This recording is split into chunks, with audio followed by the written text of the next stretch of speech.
may saltik ang mga jutang Janina. Hindi lang saltik, bangag na bangag sa pagigipit at pagtatanggal sa mga tao. Imbis na magkaroon, di ba, ang kanilang what do you call it? Ang drama nung campaign is unit team. Ito ba ang unit team? Buha ka ng inang to, unit team pagtatanggalin lahat. Hindi ba dapat yung mga nakaupo na kung productive naman sila at they're okay? Hindi naman kailangan maging loyal yan sa'yo. Kasi ang definition ng loyalty ng mga putang ina mga ito, uutusan kang magnakaw o gugurgur o magdi-deliver ka ng bag money. Yan ng loyalty sa kanila. Ang loyalty kasi na pinag-uusapan dapat, loyal sila sa kanilang trabaho at loyal sila sa kanilang bayan na sila ay nagpa-function ng tama at ginagawa ang kanilang trabaho. Yan yung loyalty. Hindi yung pinagtatanggal ninyo. Diba? Chinachani ninyo isa't isa. Diba? Na parang sabot ni Lisang, ang sarabutan niya. Chani. Dapat yan ang chinachani nyo. O yan yung sinishave yung hayop na yan. O kaya is totally nyo i-shave ang jutang chini ng face labok ni Lisa Smugs at Tikuting, i-shave nyo na yan. Diba? Chaniin nyo na yan ang bonggang-bongga. Yan dapat ang ini-extract ng bonggang-bongga dyan. So imagine mo, wala silang tigil, mag-hunting ng mga empleyado na nagsishare, nagpo-post. Imagine mo, nagsishare, nagpo-post o nag-like man lang kay Inday Sara, o kung sino man.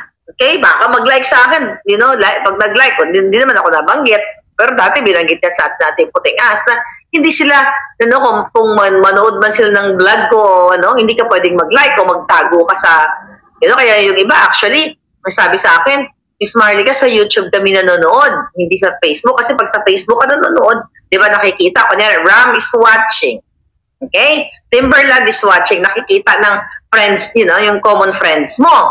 So yun ang kinatatakot ng mga taong nasa gobyerno. Imagine mo, takot na takot sila. Nakita niyo yung nararamdaman nila, takot sila mag-like at mag-share. Takot tutusin, kalayaan nila yun. Freedom nila to express kung ano yung pakiramdam nila sa isang article o isang usapin. Hindi porket sila ay nagtatrabaho sa gobyerno, wala na silang karapatan mag-like o mag-share sa akin, kay Inday Sara, o manood dahil pag nalaman ng mga demonyo ay tatanggalin sila sa trabaho. Ito ba ang unit team? Mafia talaga to. Ang unit team, ang nag-unite talaga mga mafia. So hindi totoo ang unit team. Talagang binudol tayong lahat. Kaya sabi ko sa inyo mga palangga, hindi na dapat patagalin ito. Dahil sinusulong pa rin nila yung cha-cha-cha-cha na yan. Yung buha ka ng inang PI na yan. Para, ano na naman yan? In connection sa pinag-uusapan natin. Diba? Pinagtatatanggal itong mga road tagging na ginagawa nila, Rodriguez, Rodrigo, Marlica, isama mo na. Diba? So again, inulat ko na yun sa inyo na sa bawat pagtanggal mo ng mga functioning o mga maaayos na mga empleyado, naaapektuhan ang proseso o ang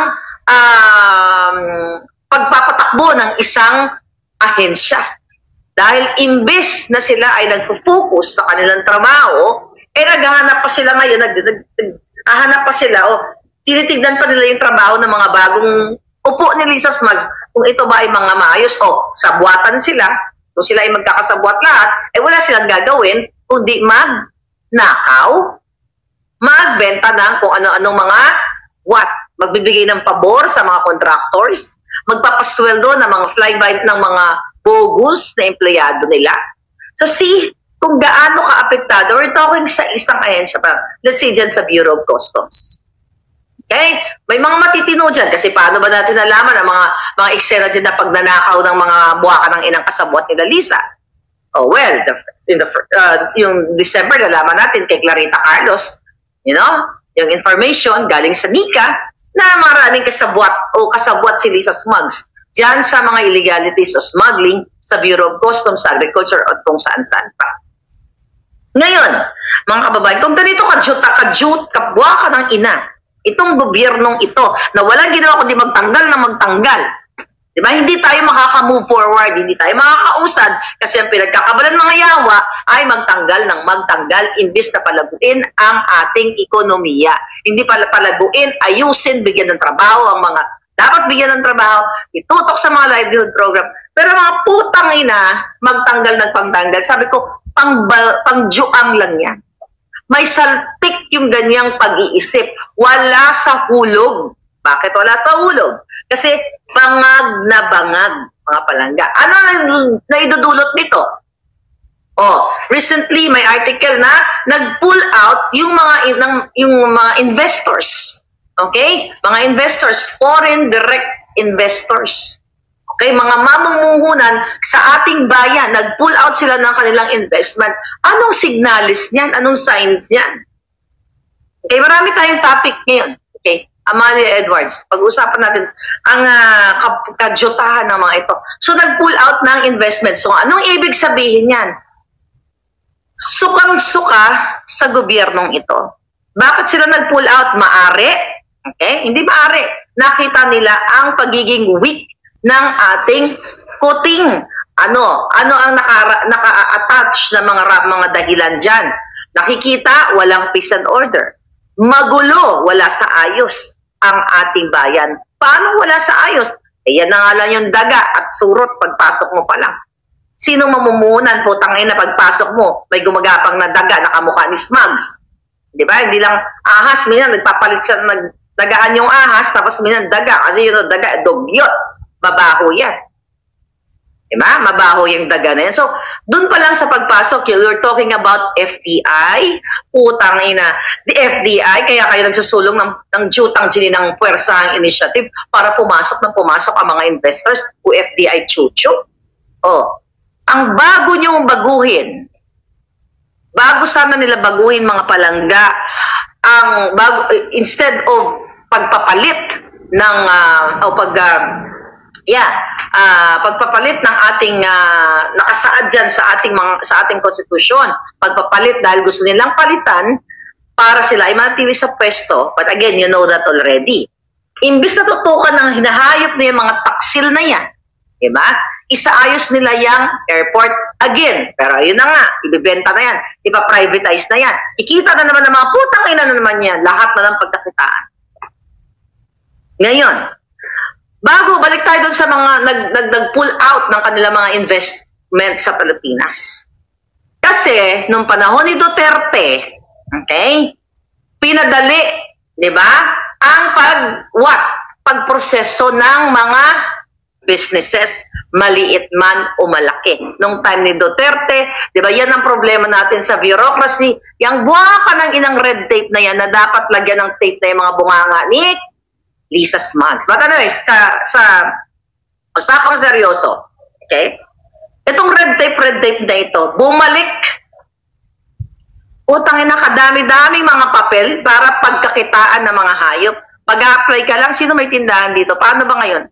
Mag-a-apply ka lang ng business permit mo, o let's say maliit na negosyo, kung ano-anong kadyutahang hinihingi ng mga jutang ginimes sa City Hall para lang pagkakitaan. Kaya imbis na magnegosyo ka, mawawalan ka na ng gana dahil sa kadyutahan ng mga buwaka ng ina sa City Hall. Dahil pinagkikitaan, kukuha ka lang ng ganito, maglalagay ka. Anong dyan? Bribery. Red tape, bribery. Sino may pakanan yan? Eh di yung buwaka ng inang Lisa Smugs. Eh dyan pa lang sa BIR. Bakit nakadikit yung mga negosyante sa kanila? Bakit nagkikisas kay Lisa? Para hindi pag-initan ang kanilang mga negosyo. Paano hindi pag-initan? Para hindi sila magbayad ng tamang tax. Kasi nga naman, kung dumidila ako sa Kipay Labo ni Lisa, imbis na 10 milyon, ang babayaran mong taxes, baka 1 million na lang o baka wala na. Dahil binigay mo na kay Lisa Smugs through gift, through bribery o sa kanyang mga alipores. See? Ito ba ang unity? Walang unity. Dahil lumulubog, araw-araw lumulubog ang ating bayan sa kahayupan ng gobyernong ito. Sabi ni April 16, kahit mag-apply ka ng work, dami hinihingi. Ayun na nga. Diba? Kayo dito na may mga negosyo. Okay? Na may mga negosyo. Pag nag-apply kayo, maliliit mga businesses lang. Di ba? Ang dami-daming hinihingi. Can you compare time ni Duterte at time ni Kuting? Kasi yan isa sa unang ni Duterte. Isa sa unang mga very powerful na binitawan niya yung salita na ayaw niya nang pahirapan yung mga Pilipino, kukuha ka ng negosyo, ng permit po, I mean, business permit kung anong kadyutahan. Dito sa Amerika, online lang, right there and then. Tapos na. Di ba? May mga saglit lang. Munta ka. As in, saglit lang, hindi ka abutin. At walang hihingiin sa'yo na, Sir, Ma'am, baka naman. Di ba? Ganon. Pag pumunta ka sa City Hall, ay, ito po yung building, nyo, fire chuchu permit nyo, may ganito, may ganyan chuchu, may problema, may glitch, eklabush, parang glitch dyan sa Lotto. Let's talk about Lotto mamaya. Di ba? Tapos, ay, kailangan nyo po maglagay ng ganito, ng ganyan. Baka naman po ganon. So, ganon. Sinong papasok na investor? Kaya kahit baguhin nyo yan, yung konstitusyon sa economic provision na sinasabi ninyo na hindi naman totoo, hindi pa rin papasok o magbabago ang sistema ng ating bayan. Mismo ang local na mamumuhunan o local na mga nagninegosyo, tayong mga Pilipino, maliit man o malaki, pinahihirapan ng buwaka ng inang gobyernong ito. Sarili nilang lahi, sarili nilang tao, hirap na hirap pa makakuha ng mga permit at kung ano-ano dahil nga sa paghihingi ng bribe ng mga buwaka ng inang nagmana kay Kuting at kay Lisa. Kung ang presidente mo ay, harap-harapang kinukurakot ang pera ng bayan, through that Lotto na yan, through smuggling. Siyempre, yung mga tao sa City Hall, mayor, di ba? Mga mayor, mga alipores nila, wala nang takot yung mga yawa na yan. Wala, yung presidente, pa-travel ang putang ina, walang pakialam. Hindi ba lang tayo sinisilip dito kung nagdanakaw tayo? Hindi. Wala nang checking, itodo na natin to. Di ba? Extort na natin to mga nagdidegosyo na ito. So, sino papasok? I remember nung pumunta ako sa Thailand, I think, na-istorya ko na sa inyo, no?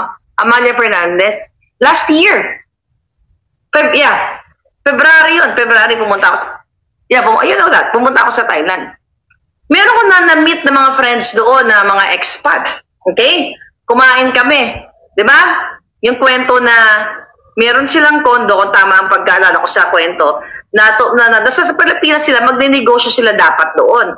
Tapos, yung ang tawag dito, yung kanilang housekeeper, yung housekeeper, yung mga housekeeper dun sa condominium na yon, sa area na yon, kinakahiwala yung elevator. Remember that? May discrimination sa isang particular na condominium sa Makati. So doon pa lang nakita niya na parang ano ba to? Sa elevator pa lang, hindi nakahiwala yung mga kasambahay. Hindi sila pwedeng sumakay doon sa regular na elevator, may dinadaanan sila. Sabi nung foreigner na yon from Thailand, na naka-dinner namin, supposedly mag-i-invest sila doon. When I say invest, magtatayo sila ng business. Ang kasambahay nila, Pilipino. Nung nakita niya yung sariling discrimination sa sariling lahi, ibig sabihin, ang Pilipinas, ang may-ari ng building, ang nagpapatakbo ng baka ng inang condominium na yon, na hindi pwedeng sumakay ang mga kasambahay sa regular na elevator, na-realize nitong taong ito na, so, dapat mag-invest sila sa Pilipinas, kaya nag-stay sila doon for a while Na-realize niya na itong Pilipinas, na sarili niyang tao, ay dinidiskrimina niya. So, lumipat sila sa Thailand. Yun ang kwento niya. Kaya imagine mo, paano papasok ang investor sa atin? Doon pa lang dinidiscriminate na tayo ng sarili nating dugo. Yung pinagtaksilan tayo, ito yung paulit-ulit kong sinasabi sa inyo. Diba? Pinagtaksilan tayo ng mga yawa na ito. See? Sino mag-invest? Ito mismo ang sarili nating kapwa. Diyan sa mga malalaking building or condominium, hindi ka kasi ang tingin sa'yo, katulong ka lang, ganyan ka lang. Galing ka sa bukid, hindi ka pwedeng sumakay diyan sa bonggang-bonggang elevator na yan, regular elevator. Dapat doon ka. Kasi mukha kang ganito, mukha kang ganyan, magbubukid. Sila, yaan ang mentalidad ng mga alta-altahan ng mga mayayamang bangag sa Pilipinas, na ang tingin sa atin, tingin sa inyo mga palangga, ay isa lamang laruan o isa lamang trapo na ginagamit at pwedeng itapon sa anytime. See that? Yeah, hindi ko makalimutan yung kwentuhan na yun doon sa Thailand na imagine mo gaano kasakit. Ando doon na sila, mamumuhunan, pero nakita nila yung injustice mismo sa sariling tao sa Pilipino, mismo ng gobyerno, ng mga negosyante, pang-aapi sa kapwa nila. Kaya lumipat sila sa Thailand, kaya tignan nyo naman ang Thailand. Diba? Namana sa mga Kastila, hiwalay ang mga mahirap at mayaman, sabi ni Lord. Exactly. Yan, dahil sa pagsakop sa atin. Hanggang ngayon, yan ang putang inang puting na yan at ahas. Diba? Anong ginagawa? Ulit, party there. Pagpaparty, araw-araw ang ginagawa ng mga hayop na yan. Okay? Ibalik natin ang Duterte. Commander Aguila, yes, tama, palangga, naranasan ko din yan.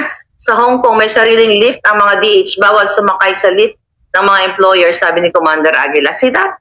I think, nung pumunta ako ng Hong Kong in 2008, hindi ko gusto yung trato sa mga Pilipino doon. Nakakadurog ng puso. Hindi ko gusto ang trato nila. Siguro hindi man lahat, no? Pero nakita ko kung paano tratuhin ang mga Pilipino. Ang tingin talaga sa atin mababa. Bakit?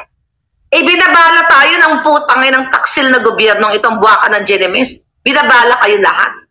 Paano kayong binabala? Pinapadala kayo, nandiyan kayo sa Hong Kong, sa China, kung saan mang lugar, di ba? Para what? Para maghatid ng pera sa ating bayan. Di ba? Okay sana yan eh. Now, first year, second year, third year na pag-abroad mo, di ba? Nawalay ka sa iyong mga anak, diba? Tulungan mo ang gobyerno, okay? Na nakapaghatid ka ng remittance na itulong, di ba? Tayo nga ang sabi ang mga nagpapadala o mga OFW, kasama na tayo dyan, yung mga taong wala sa Pilipinas, yung mga immigrants na ang laki na itutulong natin na yung true remittance company para sa ating bansa. Saan na pupunta yung mga remittance natin? Di sa bulsa ng mga jutang ginineng to.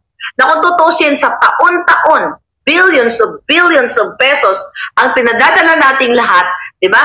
Pwede na palaguin, paikutin, at magkaroon ng mga livelihood programs para sa susunod na taon sana, imbis na let's say for example, 1 million ang lumabas ng bansa, baka sa susunod na taon, 900 na lang, then sa susunod na taon, 800 na lang, o 700, hanggang sa wala na masyadong aalis na OFW kasi yung mga kinuha nating pera from abroad through remittance ay pinaikot na natin at pinalago natin. Hindi inilagay sa bulsa ng mga kawatan, ng mga yawa, katulad na lamang dyan sa pagbabribe ng waka ng inang People's Initiative na yan, na ang purpose ay nakawin ang pera ng bayan.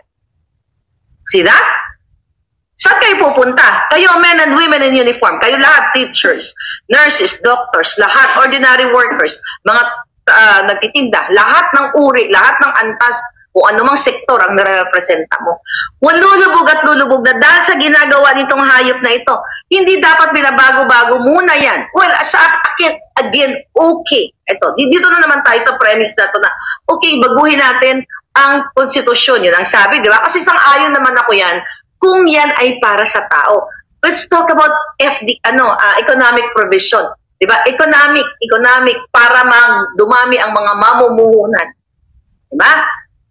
Walang papasok na mga jutang ginines kayong lahat na mga tiwali. Walang papasok na investor. Kung ang airport pa lang, may mga extortionista na at ang mga kamag-anak ni Lisa Ahas ay gumagapang katulad ng mga daga at mga surot na sinisip-sip ang bawat dugo, hindi lang ng Pilipino, kundi yung mga investors.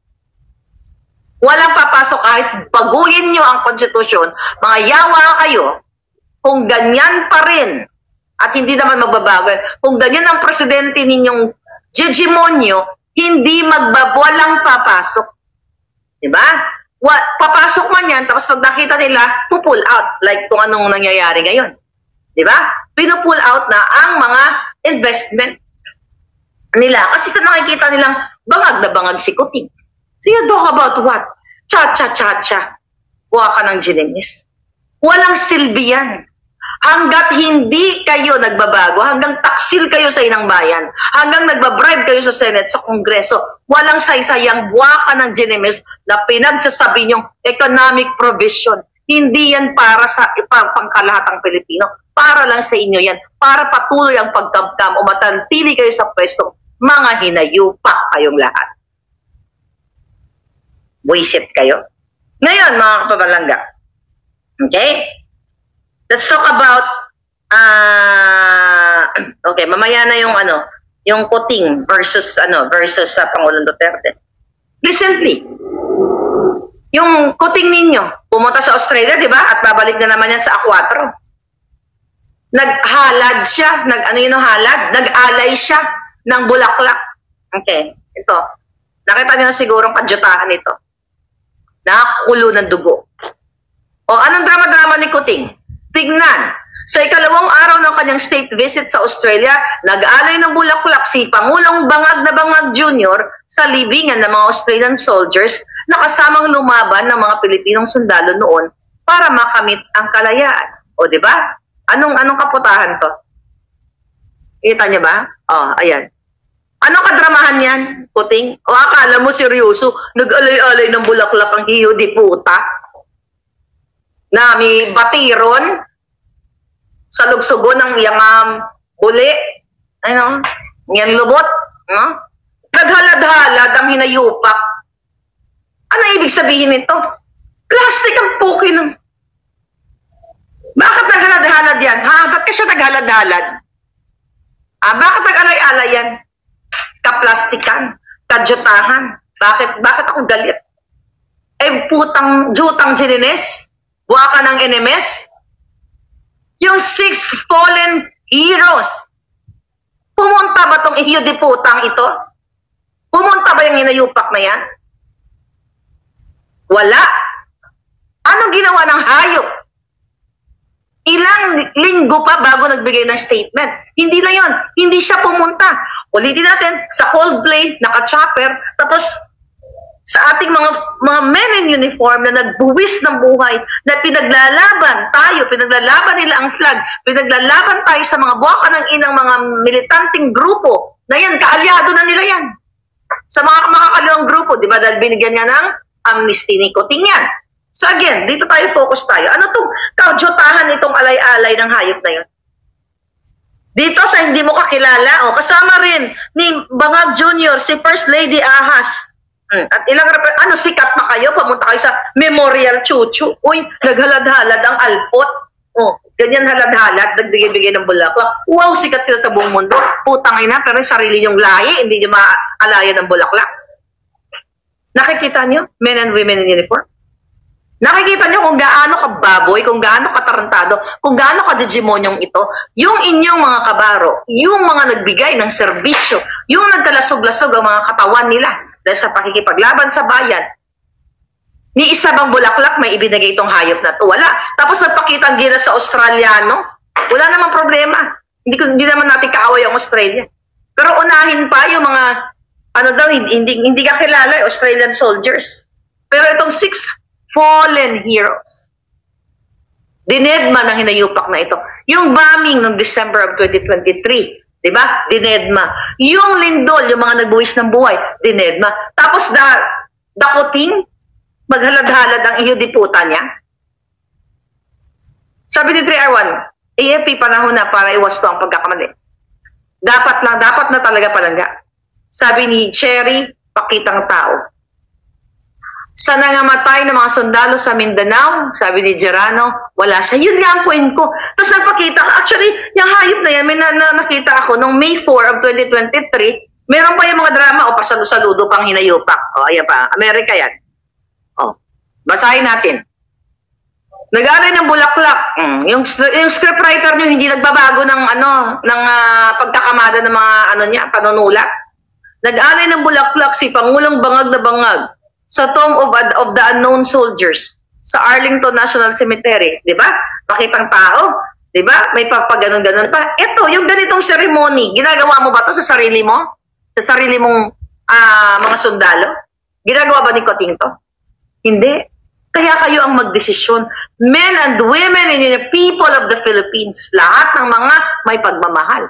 Etong hinayupak ng presidenteng bangag, nagpakitang gilas, nag-alay-alay ng bulaklak sa mga sundalo sa iba't ibang lugar, sa mga banyaga, pero siya, ang baka ng ina, yung sariling nangamatay na mga sundalo natin na hindi nga hindi nga makakain ng tama yung mga sundalo na yan dahil imbes na ang kanilang mga benepisyo o mga allowance habang sila ay nagkipagbakbakan ay ninanakaw ng mga tiwali na kanilang mga pinuno dyan.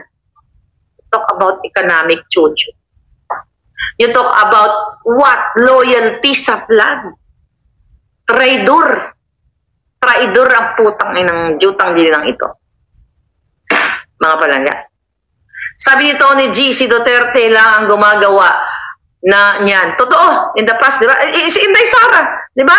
Inantay pa ni Inday Sara na kung pupunta si Kuting dun sa 6 fallen heroes sa Lanao. Then yung mga nasugatan, pinagpupuntahan niya sa hospital. Ito hinayupak na to, pumunta ba to? Diring-diri siya sa ating mga sundalo. Diring-diri siya sa inyo. Wala siyang pakialam sa inyo. Yan ang katotohanan.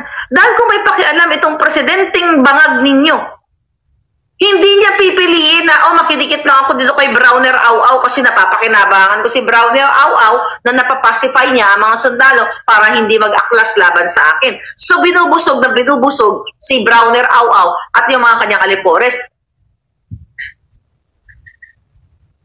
Pero yung mga sundalo, mga regular, just ordinary soldiers na nadyan sa field para lumaban, walang pakialam. Ni isang bulaklak, wala. Nagbigay ba ng statement ito? Dahil kung ako ang nasa pwesto niya, ano ba naman yun? Hindi naman, doon lang sa Lanao naman ang may nagbuwis ng buhay. At nakita niyo yung kalunos-lunos. Ano ba naman yung sasabihin na, sige, magpa-apply ako dyan, gusto ko makausap yung pamilya nila. Kawawa naman yung ating mga sundalo. May narinig ka ba sa putragis na to? Wala. Pero nasa Australia, magbigay-bigay, mag-acting-acting ng bulaklak, magbigay-bigay ng bulaklak ang hinayupa. Traidor, taksil. Kaya kahit anong gawin o baguhin dyan sa ating saligang batas, hanggat hindi nagbabago at hindi nyo dinudurog yung mga taksil sa bayan, hindi nyo nilulubog sa kumunoy, walang magbabago. Wala. Ang magbabago lang ang kabuhayan nila dahil ipapatuloy silang bulsahin, kamkamin, surutin, dagain ang pera ng bayan. Yan ang katotohanan, mga palangga. Kaya nyo pa? Kaya nyo pa pagtsagaan ang kahayupan ni Kuting? Pagpa-party-party lang. Rorinoy, thank you palangga. Pagpa-party-party, alam nyo yan, mga kababayan. Tapos ang ginagawa ngayon, yun nga, pinagtatanggal nyo. Lahat, mapapulis man, mapasundalo man, dyan sa PDEA, pinagtatanggal nila, di ba? Dahil pinagdududahan lahat na baka mga puting ahas ni Maharlika. Hindi lang sa PDEA, sa lahat ng antas o hanay o ahensya ng gobyerno. Pinagtatanggal ng mga hinayupak na to. Mga kababayan. Then you talk about what? Si Duterte, si Duterte ay hindi dapat pagkakatiwalaan. Kasi paiba-iba ng statement. Ang sabi si Pangulong Duterte daw ay nag-uulyanin na. Okay. Mga julul. Atik-atik man lang na. Alam mo yung atik-atik? Chika-chika lang. Kilala si Duterte sa atik-atik. Sabi ni Cheesecake, ganito ba coward ang ating men in uniform? Bigyan natin sila ng tsansa na magsalita, mga palangga. Okay. Eto, ganito natin. Sabi si Duterte, hindi na paniwalaan kasi di ba nag-tone down noong nakaraan sa Cebu, mga ulul. Okay? You talk about dapat, kasi pabago-bago. Okay, kilala si Duterte sa ganyan. Di ba? Sabi nga, magaling siyang strategist pagdating sa larangan ng politika. Remember, noong nagkaroon siya ng press con, tinanong ng isang reporter, kay Pangulong Duterte, ano pong masasabi nyo? Kasi may Maharlika, si vlogger Maharlika na ito, sinasabi polboron-polboron. Ano sabi ni Duterte? Hindi man totoo yan. Sabi niya, wala man kang polboron, di ba? Then later on, sinabi niya, talagang buong mundo narinig na sa entablado pa siya na kinonfirm niya na si Kuting ay adik na adik at bangag na bangan. O, di ba? Narinig naman nyo.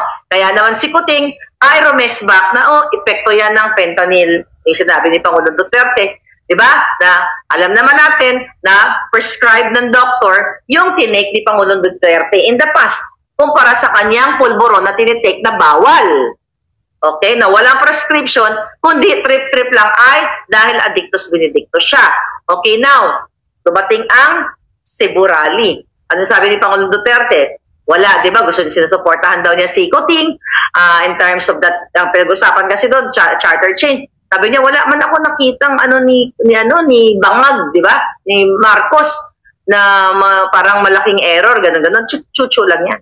If you talk about walang credibility si Duterte dahil paiba-iba, anong tawag mo kay Buwaka ng inang Kuting? Kay Marcos Jr. Pasok tayo sa 20 pesos kilo na bigas. Kung ganyang ang pagbabasehan natin na dapat si Duterte huwag pagkatiwalaan dahil paiba-iba ng statement.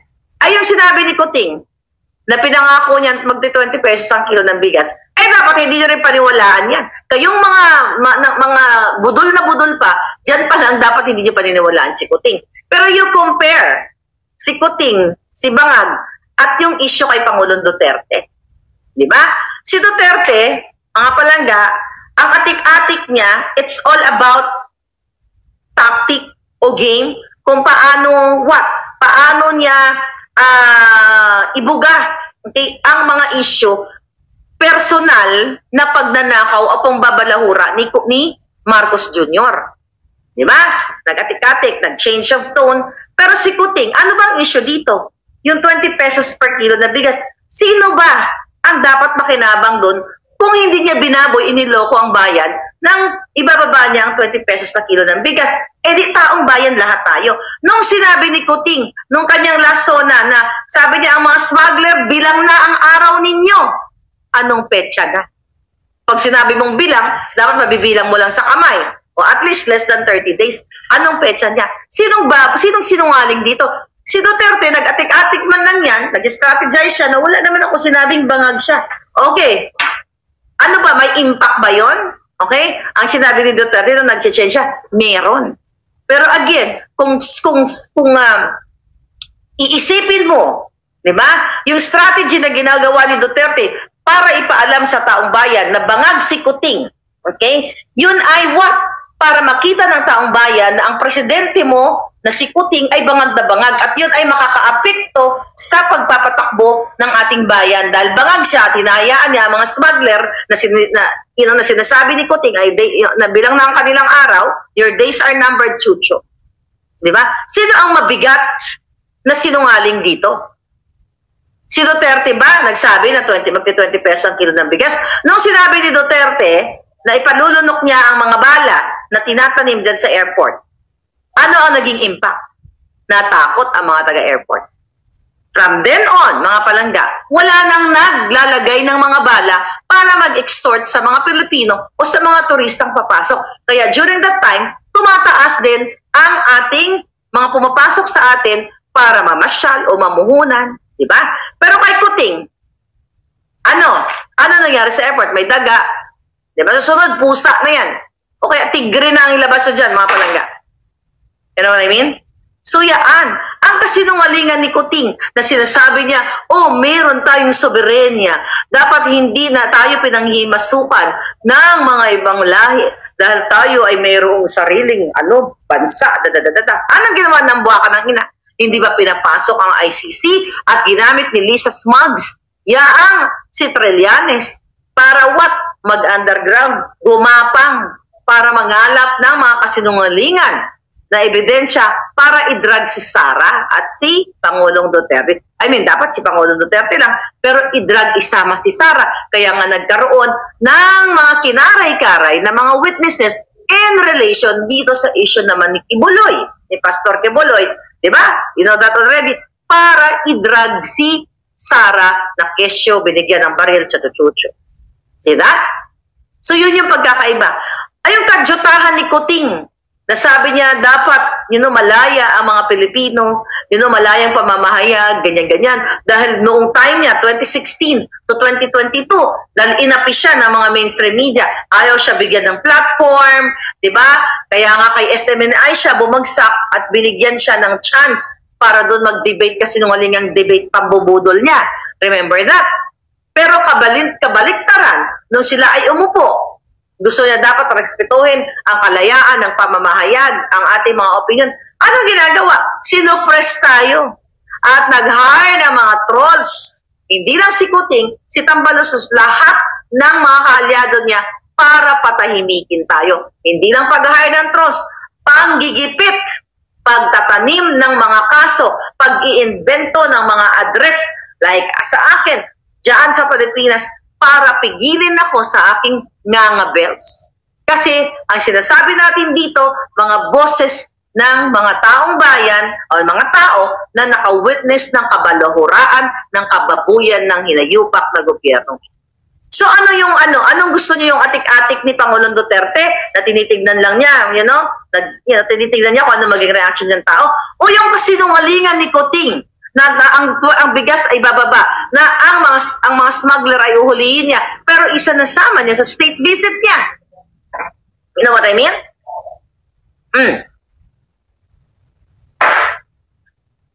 Ano pa? Ano pa gid-abi? Ano pa ang kailangan niyong gawin? Ano pa ang kailangan ipakita sa inyo para magising kayong lahat na binubudol kayo ng presidenteng ito?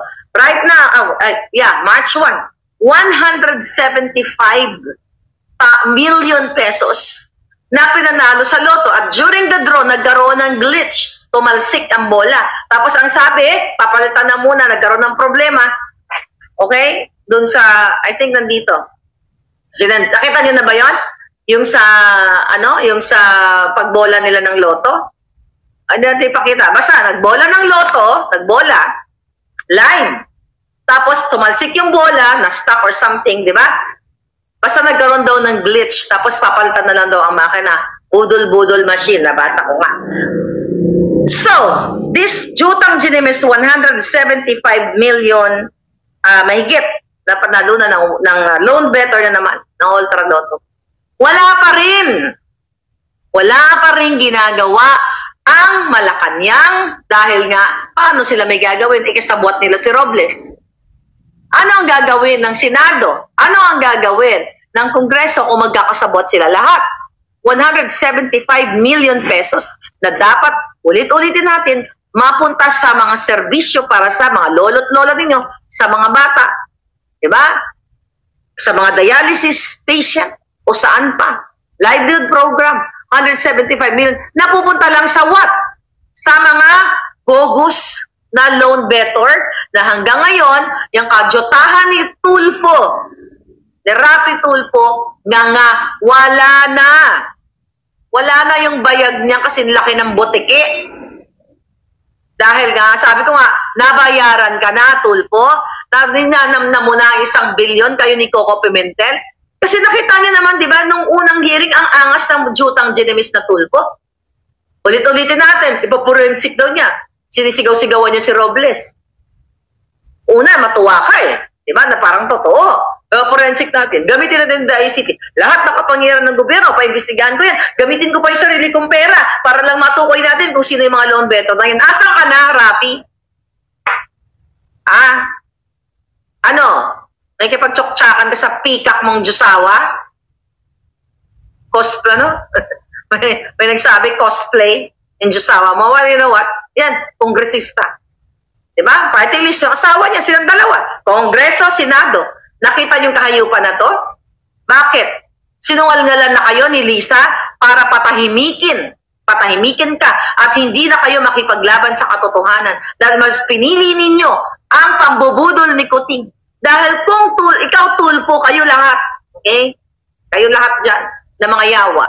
Kung kayo ay may pagmamahal sa mga Pilipino, yung mga mananaya, lahat ng Pilipino, hindi lang mananaya, dahil nga ang loto na yan, kaya nga PCS yan, Philippine Charity Sweepstakes. Kasi nga, ginawa yan, yung PCSO na yan, ang intention yan is to what?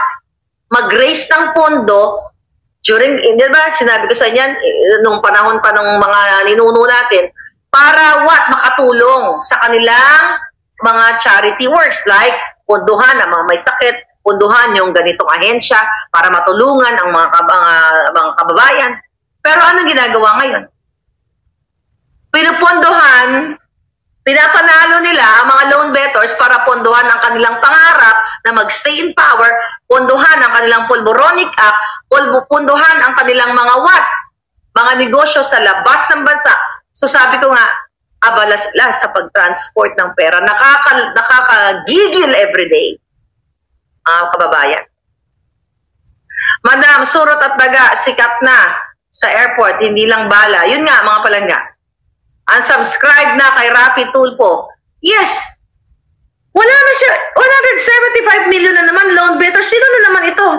Narinig yun naman, yung nag-viral na greetings ni Lisa Smug, sama-sama tayo maging milyonaryo. Diba? Nakita niyo, ano ba gagawin natin? Ano gagawin niyo, mga kababayan? Ipatulpo natin si Rafi Tulfo. Ipamaharlikan niyo na lang.